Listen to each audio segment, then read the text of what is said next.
స్వామి creations ప్రేక్షకులకు నమస్కారం. ఎవరన్నా లైక్ చేయని వారంటే లైక్ చేయండి, షేర్ చేయండి, సబ్స్క్రైబ్ చేయండి, ఫాలోఅప్ చేయండి. ఈరోజు మనం తిరుమలలోని బిబి నాంచారమ్మ ఎవరు అనేది తెలుసుకుందాం. శ్రీ వెంకటేశ్వర స్వామి గురించి తెలియని వారు ఎవరూ లేరు.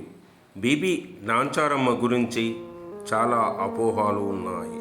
అసలు ఈ బిబి నాంచారమ్మ ఎవరు? ఆమె దైవస్వరూపం ఎలా అయ్యారు? ఆమె కథ ఏమిటో చూద్దాం. బిబి నాంచారమ్మ నాచియార్ అనే తమిళ పదం నుంచి నాంచారమ్మ అన్న పేరు వచ్చిందని చెబుతారు. అంటే భక్తురాలని అర్థమంట. పార్ట్ 2 త్వరలో.